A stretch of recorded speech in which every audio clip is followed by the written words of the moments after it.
அடுத்தபடியாக ஒரு சிறப்புரை இங்கே நிகழவிருக்கிறது. மாண்பமை நீதியரசர் ஐயா திரு சுரேஷ்குமார் அவர்களை சிறப்புரை நல்குவதற்காக வருக வருக என மேடைக்கு அழைக்கின்றோம். பழனி அனைத்துலக முத்தமிழ் முருகன் மாநாட்டை சீரோடும் சிறப்போடும் நடத்தி கொண்டிருக்கக்கூடிய தமிழக அரசினுடைய இந்து சமய அறநிலைய ஆட்சித்துறையினுடைய பொறுப்பை ஏற்றிருக்கக்கூடிய அன்பிற்கும் மரியாதைக்கும் உரிய அமைச்சர்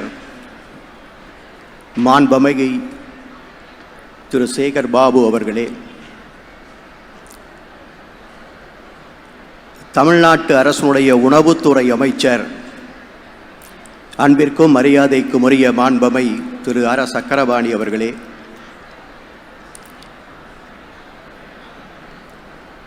இந்த நிகழ்விலே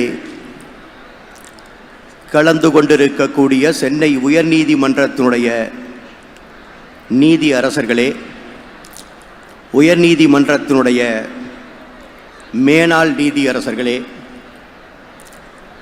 இந்த இரண்டாம் நாள் நிகழ்விலே கலந்து கொண்டிருக்கக்கூடிய குருமகா சன்னிதானங்களே,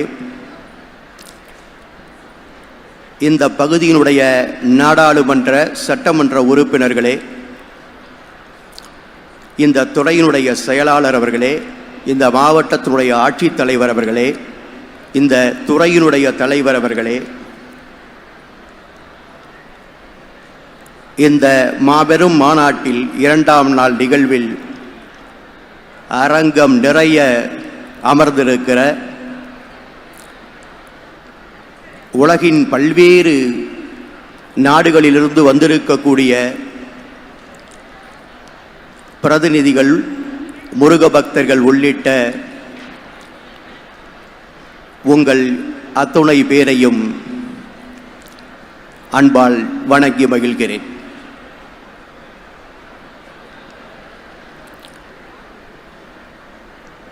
இது போன்ற ஒரு ஆன்மீக மாநாடு தமிழகத்தில் இதுவரை நடைபெற்றதில்லை என்று நம்முடைய அமைச்சர் அவர்கள் என்னிடம் தெரிவித்தார். எத்தனையோ மாநாடுகளை நடத்தியிருக்கிறோம், தமிழுக்காக நிறைய மாநாடுகளை நடத்தியிருக்கிறோம். இன்னும் பல்வேறு தளங்களிலே தமிழ் மண் பல நிகழ்வுகளை, மாநாடுகளை, பெருங்கூட்டங்களை சந்தித்திருக்கிறது. ஆனால் ஒரு ஆன்மீக மாநாடாக, அதிலும் தமிழ் ஆன்மீக மாநாடாக, அதிலும் முருகப்பெருமானுடைய பெயரை தாங்கி நடத்துகின்ற ஒரு பெரும் மாநாடாக உலக அளவிலே நடைபெறுகின்ற மாநாடு இதுதான் முதல் முறை. என்ன காரணத்திற்காக தமிழோடு முருகனை இணைத்து மாநாடு நடத்துகிறார்கள்? நேற்றைக்கும் இந்த கேள்வியை பலர் எழுப்பினார்கள். இன்றைக்கும் அந்த கேள்வி பலருக்கு எழும்பும். ஒரே வரியிலே பதில் சொல்லிவிட்டு போவது என்று சொன்னால், முருகன் தமிழ் கடவுள், எனவே முருகன் பெயரை சொன்னாரே அது தமிழ் மாநாடுதான், தமிழுக்கு மாநாடு நடத்தினாலே அது முருகனுக்கான மாநாடுதான் என்று ஒற்றை வரியிலே பதில் சொல்லிவிட்டு போய்விடலாம். ஆனால் இன்னும் சற்று உள்ளே போய் சிலர் கேட்கிறார்கள், முருகன் மாத்திரம்தான் தமிழ் கடவுளா? முருகனை தாண்டி தமிழ் கடவுள் எவரும் இல்லையா? அப்படி என்றால் தமிழ் கூறும் நல்லுலகிலே நாம் வணங்குகின்ற தெய்வங்கள் எல்லாம் தமிழ் மக்களுடைய நெஞ்சங்களிலே நிறைந்திருக்கிற தெய்வங்கள் அல்லையா? இல்லையா? அவர்கள் தமிழ் கடவுள்கள் என்ற அந்த வரிசைக்குள் வரமாட்டார்களா என்கின்ற கேள்வி அடுக்கடுக்காக வந்து கொண்டிருக்கிறது. இதற்கு முதலிலே இந்த மாநாடு விடை கண்டாக வேண்டும். நேற்றைக்கு சில பெரியவர்கள் அன்பர்கள் பேசிய பேச்சுக்களை காணொளி மூலமாக கேட்டேன். பலர் பலவாறு விளக்கங்களை சொன்னார்கள், பலவாறு விளக்கங்களை தந்தார்கள். என்றாலும் கூட தமிழ்நாட்டிலே இருக்கக்கூடிய சாமானியன், தமிழ்நாட்டிலே தமிழை பேசுகின்ற, தமிழை தாய்மொழியாக கொண்ட, தமிழராக பிறந்து தமிழராக வாழ்ந்து கொண்டிருக்கக்கூடிய சாமானியன், தமிழ்நாட்டிலே இருக்கக்கூடிய முருகனை தொழுது வணங்கி போற்றி பூஜித்து முருகனுடைய அருளை பெற்று வாழ்ந்து கொண்டிருக்கக்கூடிய சாமானியன், இப்படிப்பட்ட மனிதர்களுடைய எண்ணங்களிலே எழுகின்ற வினா, முருகன் மாத்திரம்தான் தமிழ் கடவுளா என்கின்ற வினா. இந்த வினாவுக்கு நாம் விடை காண வேண்டும் என்று சொன்னால், முதலிலே நாம் அறிந்திருந்தாலும் கூட முருகன் என்பவர் யார், முருகன் என்பவர் எப்பொழுது தோன்றினார், முருகனை யார் தோற்றுவித்தார்கள், முருகன் எதற்காக தோற்றுவிக்கப்பட்டார் என்கின்ற கேள்விகளை எழுப்பியாக வேண்டும். அப்படிப்பட்ட கேள்விகளை எழுப்புகின்ற பொழுது இரண்டு விதமான வரலாற்று புரிதல்கள் நமக்கு இருக்கிறது. ஒரு வரலாற்று புரிதல், அதை முருக பக்தர்கள் என்பவர்களையும் தாண்டி தமிழ் கூறும் நல்லுலகிலே இருக்கக்கூடிய தமிழாண்ட பெரியவர்கள் எல்லாம் சொல்லிக் கொள்ளக்கூடிய ஒரு வரலாறு இருக்கிறது. அந்த வரலாற்றின்படி பார்த்தால், கல் தோன்றி மண் தோன்ற காலத்தே வாழடு முன் தோன்றிய மூத்த குடி தமிழ் குடி என்று ஐராதினரார் சொன்ன அந்த சொல்லை சாட்சியாக வைத்து, தமிழன் என்பவன் ஆதிக்குடி, அவன்தான் இந்த உலகிலே தோன்றிய முதல் மனிதன். அந்த முதல் மனிதனான ஆதிக்குடியான தமிழன் முதலில் தோன்றியது மலைகளில். அந்த மலைகளில் தோன்றிய அந்த ஆதி தமிழ் குடி, அவன் தன்னையும் மீறி ஒரு சக்தி இருக்கிறது என்பதை உணர்ந்ததன் விளைவாக ஞாயிறை வழிபட்டான், திங்களை வழிபட்டான். இந்த உலகிலே இருந்த அந்த மலையிலே இருந்த அத்துணை உயிர்களையும் போற்றினான், வணங்கினான். அப்படி இயற்கையை வணங்கிய தமிழன் தாம் வணங்குகின்ற இயற்கைக்கு தன்னை மீறிய ஒரு சக்தியாக இருந்து தம்மையும் இந்த உலகையும் படைத்து இந்த வாழ்க்கைக்கு அர்ப்பணித்த அந்த சக்திக்கு ஒரு பெயர் தர வேண்டும் என்று விரும்பியவன், அதற்காக தந்த பெயர்தான் முருகு என்று நம்மிலே வரலாற்று ஆசிரியர்கள் நமக்கு ஒரு வரலாற்று பாடத்தை தருகிறார்கள். அந்த முருகு என்பது எப்படி வந்தது, அந்த முருகு என்ற சொல்லிலிருந்து அந்த ஆண் விகுதி தோன்றி அது முருகனாக பரிணமித்தது என்று சொல்வதும் நம்முடைய முன்னோர்கள். இந்த வகையிலே ஒரு ஆராய்ச்சி செய்து நம்முடைய தமிழ் தென்றல் திருவிக அவர்கள் நமக்கு சொல்வது, முருகன் தான் தமிழ் கடவுள் என்று சொல்வதற்கு காரணம், முருகன் மலை நிலக் கடவுளாகவும் இருக்கிறான். பழந்தமிழர் முருகனுக்கு இட்ட பெயர்கள் சே என்றும் மால் என்றும் வேந்த் என்றும் வண்ணம் என்றும் பழந்தமிழர் பெயரிட்டு அழைத்திருக்கிறார்கள்.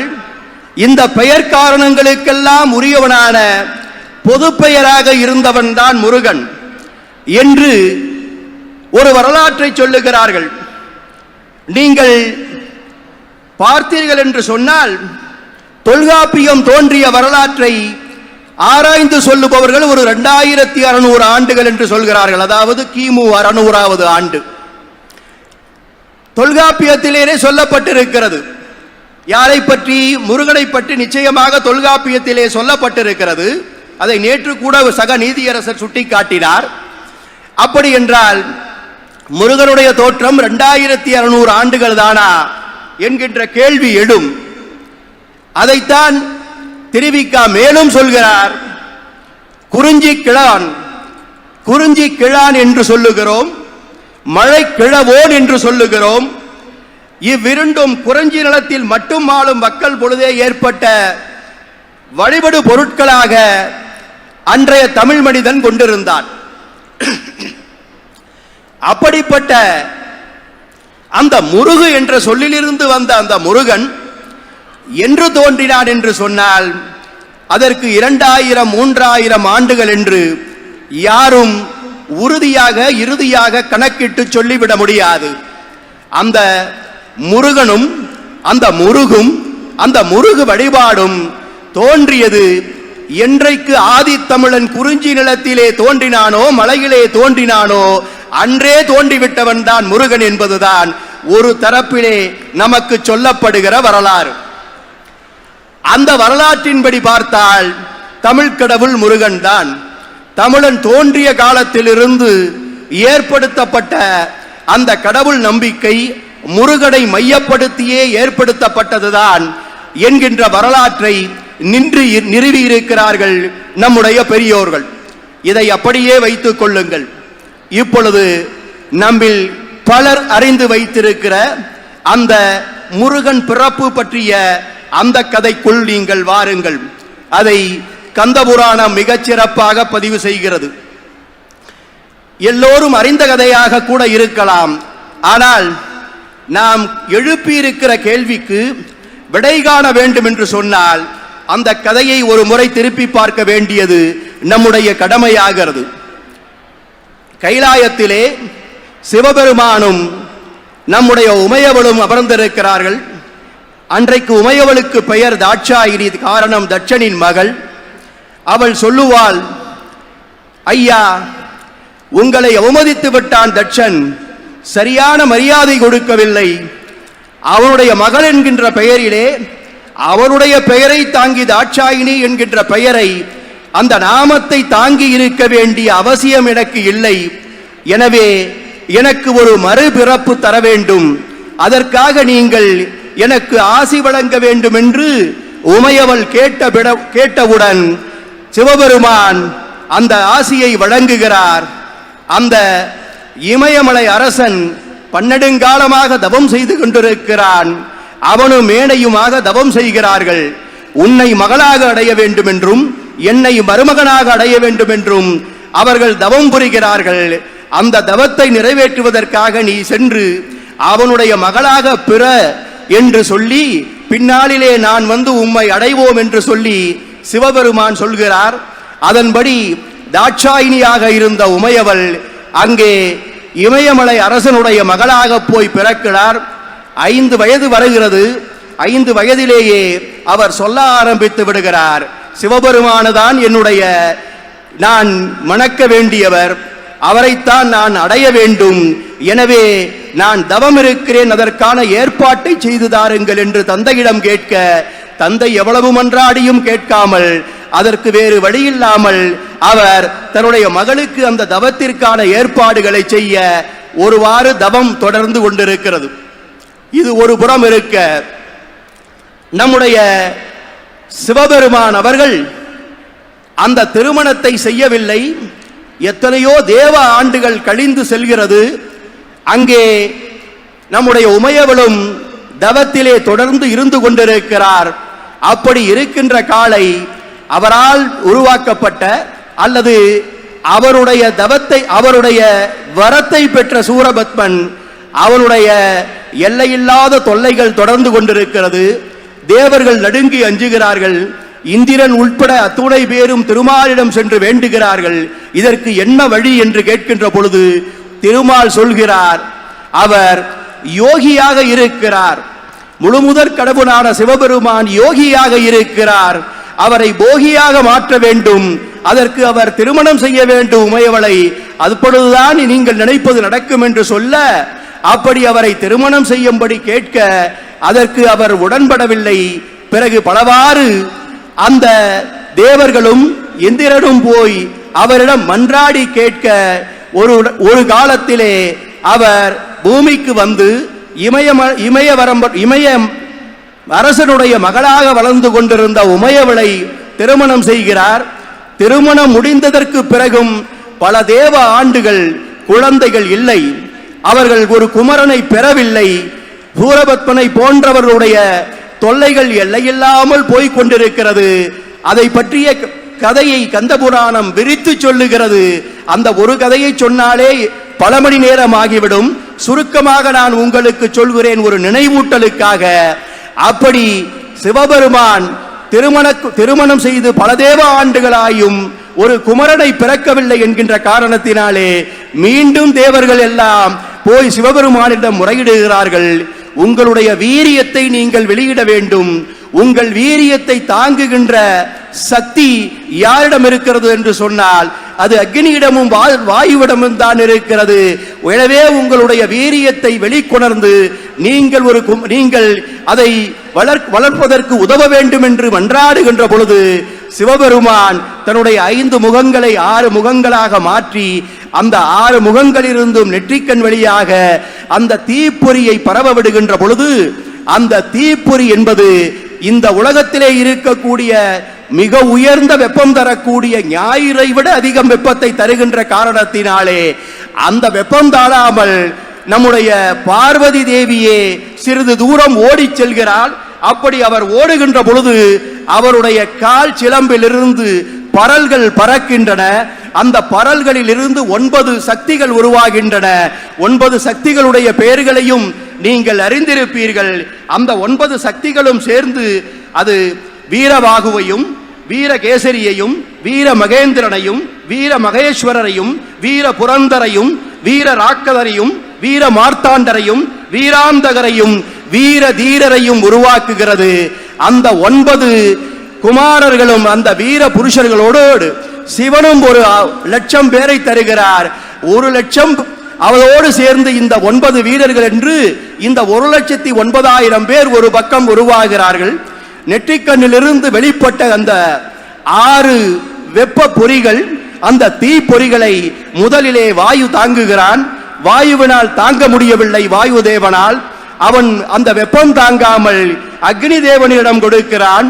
அக்னி தேவனும் சிறிது தூரம் அதை கொண்டு போய் செலுத்தி அவனாலும் அந்த வெப்பம் தாங்க முடியாமல் கங்கையிலே கொண்டு போய் இறுதியாக அதை விடுகிறான். வேறு வழி இல்லாமல் கங்கையிலே அவன் விடுகின்ற பொழுது அங்குதான் ஒரு கதை இருக்கிறது. இது ஒரு கிளை கதை. இதையும் நீங்கள் புரிந்து கொள்ள வேண்டும். கந்தனின் பிறப்பை பற்றி அறிகின்ற பொழுது இந்த கதைகளை எல்லாம் நாம் அறிந்து கொள்வது நமக்கு தேவையானதாகவும் இருக்கிறது. அந்த இடத்திலேதான் வால்மீகம் வருகிறது. வால்மீக ராமாயணம் எப்பொழுது தோன்றியது என்று யாரும் இறுதியாக கணக்கிட்டு சொல்ல முடியவில்லை. காரணம், வால்மீகி அந்த ராமாயணத்தை தோற்றுவிக்கின்ற பொழுது ராமன் அயோத்தியிலே வாழ்ந்து கொண்டிருப்பதாகவும் ஒரு கதை இருக்கிறது. பட்டாபிஷேகம் எல்லாம் முடிந்து, ராவண வதமெல்லாம் முடிந்து, பட்டாபிஷேகம் எல்லாம் முடிந்து ராமன் அந்த அயோத்தியை ஆண்டு கொண்டிருக்கிறான். அப்பொழுதுதான் இந்த பூமியிலே எல்லா நற்குணங்களையும் பெற்ற ஒரு மானுடன் இருக்கின்றானா என்ற கேள்வியை எழுப்புகின்ற பொழுது எல்லா நற்குணங்களையும் பெற்ற ஒரு மானுடன் இந்த பூமி பந்திலே வாழ்ந்து கொண்டிருக்கிறான். தசரத சக்கரவர்த்தியினுடைய மகனாக வாழ்ந்து கொண்டிருக்கிறான். ராமபிரான் என்ற பெயரிலே அவன் அயோத்தியிலே நல்லாட்சி செய்து கொண்டிருக்கிறான். அவனை போல ஒரு உதாரண புருஷனை யாரும் சொல்லிவிட முடியாது இந்த மண்ணிலே என்று சொல்லுகின்ற பொழுது அவனுடைய கதையை கேட்டு அந்த கதையைத்தான் அவர் வால்மீகி படைக்கிறார் என்பதுதான் நாம் கண்டிருக்கிற வரலாறு. அப்படி வால்மீகி திரேதாயுகத்திலே நடந்த ராமாயண கதையை படைக்கின்ற பொழுது அவர் ராமாயணத்திலே பால காண்டத்திலே 36வது சர்க்கத்திலே பதிவு செய்கிறார். யாரை பற்றிய கதை? நம்முடைய முருகப்பெருமானை பற்றிய கதை. எந்த கதையை அவர் பதிவு செய்கிறார் என்று சொன்னால், விஸ்வாமித்திரர் நம்முடைய ராமனையும் லக்குமணரையும் அழைத்து கொண்டு செல்கிறார் அல்லவா தாடகையை வதம் செய்வதற்காக. அப்பொழுது அவர்கள் பயணிக்கின்ற பொழுது பல்வேறு விஷயங்களை விஸ்வாமித்திரர் நம்முடைய ராம லக்குமணர்களுக்கு சொல்லுகிறார். அப்பொழுது ராமனும் லட்சுமணனும் பல சந்தேகங்களை எழுப்புகிறார்கள். அதிலே ஒன்று, கங்கையை பற்றி அவர்கள் கேட்கின்ற கேள்வி. கங்கையை பற்றி அவர்கள் கேட்கின்ற பொழுது கங்கையினுடைய சிறப்புகளை பற்றி சொல்லுங்கள், கங்கை பாய்ந்து வருகின்ற அந்த வழியை பற்றி சொல்லுங்கள். கங்கை ஒரு இடத்திலே மூன்றாக பிளந்து செல்கிறதே, மூன்றாக பிரிந்து செல்கிறதே, அதற்கான காரணம் என்னவென்று நீங்கள் சொல்லுங்கள் என்று விஸ்வாமித்திரரிடம் கேட்கின்ற பொழுது அவர் சொல்லுகின்ற கதைதான் இந்த கதை. அதைத்தான் அவர் சொல்லுகிறார்.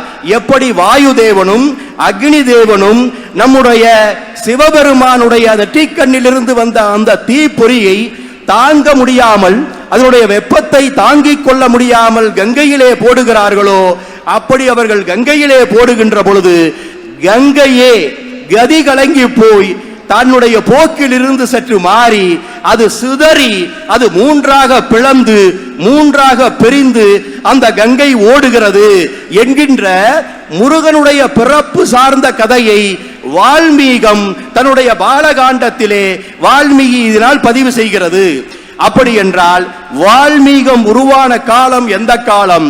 அப்படி வால்மீகம் உருவான காலத்திலேயே முருகன் பிறப்பு பற்றிய கதை ஒன்று அங்கே பதிவிடப்பட்டிருக்கிறது பாலகாண்டத்திலே. கம்பன் அதை பதியவில்லை, வால்மீகம் தான் அதை பதிவு செய்திருக்கிறது. இந்த கதையை அப்படியே வைத்துக் கொள்ளுங்கள். அதற்கு பிறகு அந்த கங்கை கொஞ்சம் கொஞ்சமாக அதை கொண்டு போய் சேர்க்கிறது. சேர்க்கின்ற இடம் உங்களுக்கு தெரியும், சரவண பொய்கை. சரவண பொய்கை என்று சொல்லுகின்ற பொழுது அது எதற்கு சரவண பொய்கை என்று நாம் சொல்கிறோம் என்று சொன்னால், முருகனை நாம் சரவண பவன் என்று சொல்லுவோம். அதற்கும் ஒரு காரணம் இருக்கிறது. சரம் என்றால் நாணல் என்று பொருள். அதேபோல் வனம் என்றால் அது பெரிய வனம்தான் இருந்தாலும் கூட அது அங்கே மருவி வனம் என்ற பொருளிலே அதை காடு என்றும் சொல்லலாம், நீர் என்றும் சொல்லலாம். நாணல் புல் நிரம்பிய, நாணல் புல் சூழ்ந்த ஒரு நீர் நிரம்பிய இடம், ஒரு பொய்கை என்று நாம் அதை கொள்ளலாம். அதே போல் பவன் என்றால் அதை தோன்றியவன் என்று பொருள். அப்படி அந்த நாணல் புல் நிறைந்த பொய்கையிலே தோன்றியவன் என்கின்ற பொருள்படத்தான் சரவண பவன் என்கின்ற பெயரை முருகன் தாங்கி நிற்கிறான். அந்த சரவண பொய்கையிலே கொண்டு போய் அந்த தீப்பொறிகளை கொண்டு போய் அந்த கங்கை சேர்க்கிறது. அங்கு மலர்ந்திருக்கக்கூடிய தாமரைகளிலே ஒரே முகம் கொண்ட 6 ஒளிமிக்க குழந்தைகளாக முருகன் அங்கே தோன்றுகிறான். பிறகு கார்த்திகை பெண்கள் வளர்த்தது உங்களுக்கு தெரியும். அதற்கு பிறகு நம்முடைய உமையவளவர்கள் தன்னுடைய சக்தியெல்லாம் திரட்டி வேல் கொடுத்தது உங்களுக்கு தெரியும்.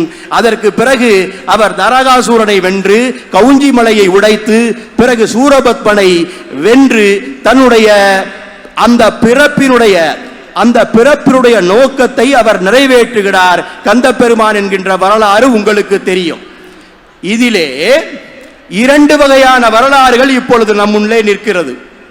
ஒரு வரலாறு குறிஞ்சி நிலத்திலே ஆதித்தமிழன் தோன்றுகின்ற பொழுது, இயற்கையை வணங்குகின்ற பொழுதே அவன் முருகன் என்கின்ற சொல் கொண்டு முருகனை வழிபட துவங்கினான். ஆதித்தமிழன் முருகனை வணங்க தொடங்கியதிலிருந்து தொடர்ந்து வணங்கிக் கொண்டிருப்பதால் அவன்தான் முழு முதற் தமிழ் கடவுள். இது ஒரு வரலாறு. 2வது வரலாறு தான் நான் சொன்ன கதை, நீங்கள் அறிந்திருக்கிற கதை, கந்தபுராணம் சொல்லுகின்ற கதை. அந்த கந்தபுராணம் சொல்லுகின்ற அந்த கதைப்படி பார்த்தீர்கள் என்று சொன்னால், முருகன் சிவபெருமானால் உருவாக்கப்பட்டவன். சிவபெருமான் சூரபத்மனுக்கு கொடுத்த அந்த வரத்தை எண்ணி தன்னுடைய சக்தியை தவிர வேறு எந்த சக்தியாலும் உன்னை அழிக்க முடியாது என்கின்ற வரத்தை தந்த காரணத்தினால் சூரபத்மனை அழிப்பதற்கு வேறு எந்த சக்தியாலும் இந்த பூமிப்பத்திலே முடியாது என்கிற காரணத்தினால் தன்னுடைய சக்தியாக உருவாக்கித்தான் இந்த சூரபத்மனை அழிக்க முடியும் என்கின்ற காரணத்தினாலேதான் நம்முடைய சிவபெருமான் தன்னுடைய நெற்றிக்கண்ணில் இருந்து தீப்பொறிகளாக தன்னுடைய சக்தியாக தன்னுடைய வீரியமாக உருவாக்கி தந்த அந்த ஞான குழந்தைதான், அந்த தெய்வ குழந்தைதான் முருகப்பெருமான். இது நமக்கு கிடைத்திருக்கக்கூடிய 2வது வரலாறு. இந்த 2 வரலாறுகளையும் நீங்கள் ஒப்பு நோக்கி பாருங்கள். இந்த 2 வரலாறுகளையும் ஒப்பு நோக்குகின்ற பொழுது முருகன் தமிழ் கடவுள் என்கின்ற அந்த சித்தாந்தத்துக்குள் இந்த 2 வரலாறுகளையும் எப்படி அடக்க முடியும்? முதல் வரலாற்றை எளிதாக அடக்கிவிட முடியும். காரணம், அது ஆதி தமிழ் குடி தோன்றிய காலத்திலிருந்து வழங்கப்பட்ட வணங்கப்பட்ட, போற்றப்பட்ட, தொழப்பட்ட இறை சக்தி எது என்று சொன்னால் அது முருகன்.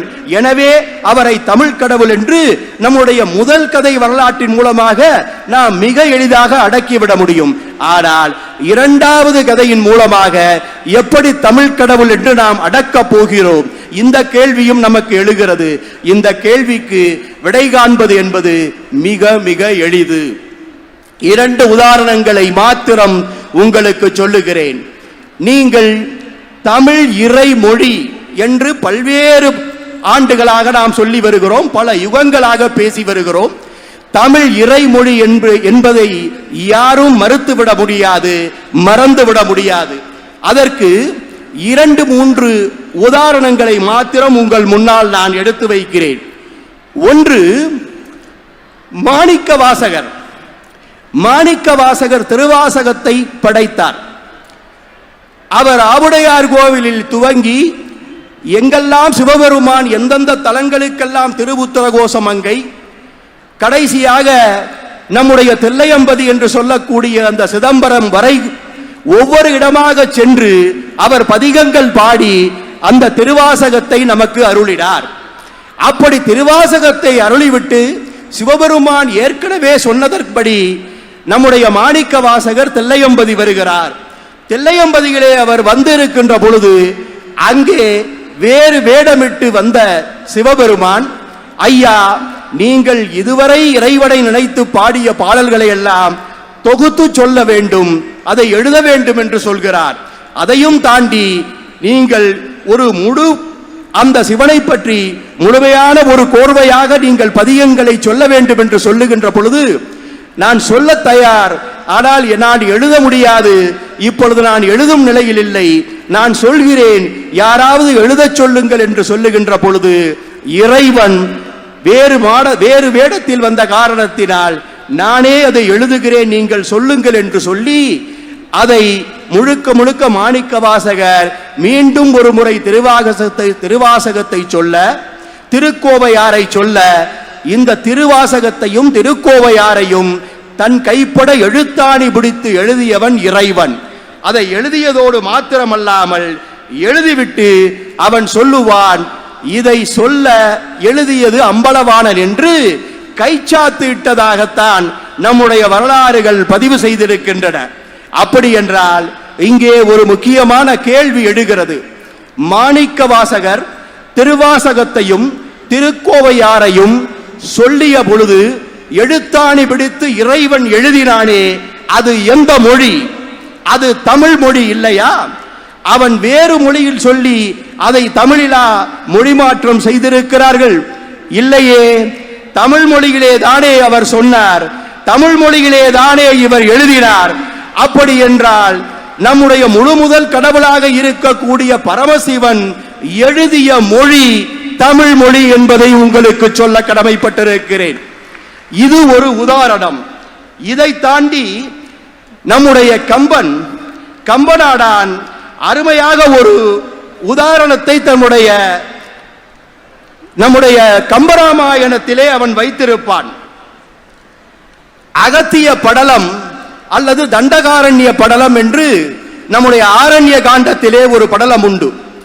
ராமன், லட்சுமணன், சீதை மூவரும் ஒரு 14 ஆண்டுகள் வனம் செல்கின்ற பொழுது அவர்கள் அந்த தண்டகாரண்யம் என்று சொல்லக்கூடிய அந்த வனப்பகுதிக்கு செல்கிறார்கள். அங்கே பல முனிவர்கள் தவம் செய்கிறார்கள். அந்த தண்டகாரண்யத்திலே இருக்கின்ற பொழுது 10 ஆண்டுகள் அந்த ஆரண்யத்திலே அவர்களுடைய வாழ்க்கை நடைபெறுகிறது. 10 ஆண்டுகள் நிறைவிலே அங்கே இருக்கக்கூடிய முனிவர்களுக்கெல்லாம் முனிவராக இருக்கக்கூடிய அகத்திய முனிவர் அங்கே இருக்கிறார். அன்னையிலேதான், அருகிலேதான் இவர் இருக்கிறார். நீங்கள் அகத்திய முனிவரிடம் செல்லுங்கள், அவர் உங்களுக்கு நிறைய அருளாசிகள் தருவார், ஆயுதங்களை தருவார், உங்களுக்கு பயனுள்ளதாக இருக்கும் என்று சொல்லி ராமலட்சுமணர்களை அந்த முனிவர்கள் எல்லாம் அகத்தியனை நோக்கி அனுப்புகிறார்கள். அப்படி அகத்தியனை நோக்கி அவர்கள் அனுப்புகின்ற பொழுது அவன் அகத்தியன் என்பவன் யார்? அகத்தியன் எதற்காக அகத்தியனை போய் ராமர் பார்க்க வேண்டும் என்று அகத்தியனை பற்றிய பெருமைகளை எல்லாம் கம்பன் விவரிக்கிறார். அகத்தியனை பற்றிய பெருமைகளை எல்லாம் கம்பன் விவரித்து பாடல்களை தருகிறார். அந்த தண்டகாரண்ய படலத்திலே அந்த இடத்திலே ஒரு பாடல் வரும். அகத்தியன் தான் தமிழ் இலக்கணம் இயற்றினான் என்று சொல்ல வேண்டும். அதை சொல்ல வந்த கம்பர் இப்படி சொல்லுவார்: உழக்கும் மறை நாளிலும் உயர்ந்து உலகம் ஓதும் வழக்கினும் மதி கவியினும் மரபின் நாடி நிழல் பொலி சுனிச்சி மணி நெற்றி உமிழ் செங்கன், நெற்றி உமிழ் செங்கன் சிவபெருமான், நெற்றி உமிழ் செங்கன் தளல் புரை சுடர் கடவுள், தளல் புரை சுடர் கடவுள். அந்த சிவபெருமானாகிய கடவுள் இருக்கிறானே, அந்த தளல் புரை சுடர் கடவுள் தந்த தமிழ் தந்தான், தந்த தமிழ் தந்தான். தமிழுக்கு இலக்கணம் தந்தவன் அகத்தியன், தொல்காப்பியனுக்கு முந்தியவன் அகத்தியன் என்பதை நீங்கள் அறிவீர்கள். அப்படி தமிழுக்கு இலக்கணம் தந்தவன் அகத்தியன். அப்படி தமிழுக்கு இலக்கணம் தந்த அகத்தியனுக்கு தமிழை தந்தது யார் என்று சொன்னால், அகத்தியனுக்கு தமிழை தந்தவன் சாட்சாத் சிவபெருமான் என்று 1000 ஆண்டுகளுக்கு முன்பு கம்பன் பதிவு செய்கிறான். இது போன்ற நிறைய இடங்கள் இருக்கின்றன. ஞானசம்பந்தர் 3 வயதிலே அழுது கொண்டு கடற்கரையிலே இருக்கிறார். உமையவளும் சிவபெருமானும் வருகிறார்கள். அந்த குழந்தையினுடைய அழுகையை பார்க்க முடியாமல் அந்த ஞான குழந்தையை கையிலேந்தி உமையவள் ஞானப்பால் கொடுக்கிறார். ஞானப்பால் கொடுத்த உடனேயே அந்த குழந்தை தோடுடைய செவியன் என்று, தூயமதி சூடு என்று தமிழிலே பாடல் எடுத்து பாடுகிறது. எங்காவது உலகியல் வரலாற்றில் 3 வயது குழந்தை அது சார்ந்திருந்த மொழியிலே பாடல் புனைந்த வரலாறு இதுவரை இந்த பூமி பந்திலே நடந்தது உண்டா? அது நடந்த இடம் இந்த தமிழ் மண். அப்படி என்றால் அந்த உமையவள் அந்த ஞான சம்பந்தருக்கு ஊட்டிய பால் என்ன? அந்த ஊட்டிய ஞானப்பால் தமிழ் பால். அந்த உமையவள் ஞான சம்பந்தருக்கு ஊட்டிய பால் தமிழ் பால். அதனால் தான் ஞான சம்பந்தரால் 3 வயதிலேயே பாடல் பாட முடிந்தது. இப்படி இறைவன் சிவபெருமான் எழுதிய மொழி தமிழ் மொழி, இறைவன் சிவபெருமான் தந்த மொழி தமிழ் மொழி. உமையவள் ஊட்டிய பால் தமிழ் பால் என்று சொன்னால், தந்தையும் தமிழன் தாயும் தமிழச்சி, தந்தைக்கும் தாய்க்கும் பிறந்த குழந்தை என்னவாக இருக்கும்? சுத்த தமிழனாகத்தான் இருக்கும். அதனால் தான் சொல்லுகிறோம் தமிழ் கடவுளானவன் முருகன் என்று. முருகனும் சிவனும் ஒன்றுக்கொன்று வேறுபட்டவர்கள் அல்ல. சிவன் தான் முருகன், முருகன் தான் சிவன். தன்னுடைய சக்தியாக சூரனை அடிப்பதற்காக முருகனை படைத்து தந்தான் சிவன். அவனுக்கு வேண்டிய சக்தி வேலை தந்தார் நம்முடைய உமையவள். அப்படி தந்தையும் தாயுமாக தமிழர்களாக இருந்த சிவபெருமானும் தமிழர்களாக இருந்த தமிழச்சியாக இருந்த உமாதேவியும் பெற்ற தமிழ் குழந்தை தான் முருகன். இப்பொழுது 2வது கதைக்கும் விடை வந்திருக்கிறது பாருங்கள். 2வது கதைப்படி பார்த்தீர்கள் என்றாலும் முருகன் தமிழ் கடவுள் என்று நிறுவுவதற்கு ஏராளமான இலக்கிய சான்றுகள் தமிழிலே உள்ளன. இதை யாரும் மறுத்துவிட முடியாது. நீங்கள் முதல் கதைப்படி பார்த்தாலும் அவன் தமிழன், 2வது கதைப்படி பார்த்தாலும் அவள் தமிழன். இப்படி எந்த மார்க்கத்திலே பார்த்தாலும் முருகப்பெருமான் முழு முதல் தமிழ் கடவுள். அப்படிப்பட்ட தமிழ் கடவுளுடைய அந்த அவன் தந்த தமிழ், அவன் போற்றிய தமிழ், அவன் வாழ்த்திய தமிழ், அவன் வணங்கிய தமிழை கொண்டாட வேண்டும் என்பதற்காகத்தான் உலகத்திலே இருக்கக்கூடிய தமிழர்களை எல்லாம் ஒன்றிணைத்து, உலகத்திலே இருக்கக்கூடிய முருக பக்தர்களை எல்லாம் ஒன்றிணைத்து இன்றைக்கு முதல் உலக புத்தமிழ் மாநாடு, முருகன் மாநாட்டை தமிழ்நாட்டினுடைய அறநிலையத்துறை நடத்தி இருக்கிறது என்பதை நான் சொல்ல விளைகிறேன். இங்கே பல மாரியமான கருத்துக்கள் சமூகத்திலே நிலவலாம். இவர்கள் எதற்கு மாநாடு நடத்துகிறார்கள் என்று, இவர்களுடைய கொள்கைக்கு ஏற்றதா இது என்றெல்லாம் கேள்விகள் கேட்கலாம். ஒரே பதில், எல்லோருக்குமான பதில், இறையை உணர்ந்து தமிழை அறிந்து தமிழை உணர்ந்து தமிழ் கடவுளான முருகனை அறிந்து தமிழ் கடவுளான முருகனுடைய வீர பராக்கிரமங்களை அறிந்து தமிழ் மொழியினுடைய செழுமையை உணர்ந்து முருகன்தான் தமிழ், தமிழ்தான் முருகன் என்று உணர்ந்து இன்றைக்கு இந்த மாநாட்டை நடத்த வந்திருக்கிற தமிழ்நாடு அரசு பாராட்டுக்குரியது. அதனுடைய அறநிலையத்துறை பாராட்டுக்குரியது. நீங்கள் 36 இலக்கியங்களை கொண்ட சங்க இலக்கியங்கள் தான் தமிழிலே மூத்த இலக்கியங்கள் என்பதை அறிவீர்கள்.